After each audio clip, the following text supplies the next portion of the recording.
మా సభ్యుడిగా చాలా కాలం నుంచి నేను ఉన్నాను.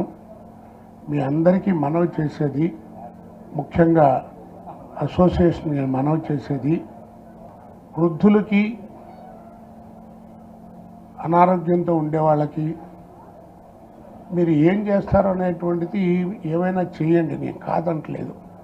వాళ్ళందరికీ కూడా మనం సహాయం చేయాలి. ఇందాక బాలు గారు చెప్పినట్టుగా ఇబ్బంది పడే వాళ్ళు ఎవరిని ఉంటే వాళ్ళకి ఏదైనా మనం సహాయం చేయడంలో తప్పు లేదు, చేయాలి కూడా. కానీ ఒక్కటి మాత్రం నేను మీ అందరికీ మనవి చేస్తున్నాను, మీ ఎజెండా ఏదున్నా సరే, నేను 1994 నుంచి ఇదే నా గోల, సింగిల్ మ్యాన్ ఆర్మీ లాగా పోట్లాడుతున్నాను. మొట్టమొదట ఎజెండాలో నేను దయించి పెట్టమనేది ముందు తెలుగు ఆర్టిస్టులకి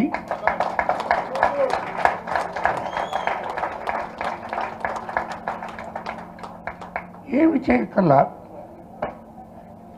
వాళ్ళ అర్హతకి తగ్గట్టుగా నెలకి ఒక 10-12 రోజులు కనీసం పని ఉండేట్టుగా ప్రయత్నం చేయండి. నిర్మాత స్విచ్ అయితే, బల్బు ఆర్టిస్ట్ అయితే, డైరెక్టర్ కరెంట్ లాంటి వాడు. అది సినిమా అంటే మన ద్వారానే బయటకు వస్తుంది. ఎవరి టాలెంట్ అయినా మన ద్వారానే బయటకు వస్తుంది. కవి గారు గొప్పగా రాయొచ్చు, అందరూ కాదు, కానీ ప్రజలకు వెళ్ళేది ఆర్టిస్ట్ ద్వారా. అందుకే ఆర్టిస్ట్ అంత గౌరవించబడతాడు.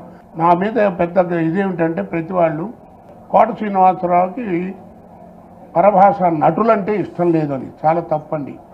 నేను నటులను ఎప్పుడూ అన్నాం. నీకు దమ్ముంటే నజీరుద్దీన్ ఖాన్ బట్రా, నానా పటేకర్ని బట్రా, అమితాబ్ బచ్చన్ బట్రా, వాళ్ళ దగ్గర నౌకర్ వేషమైనా వేస్తాను, నేనేం సిగ్గుపడను.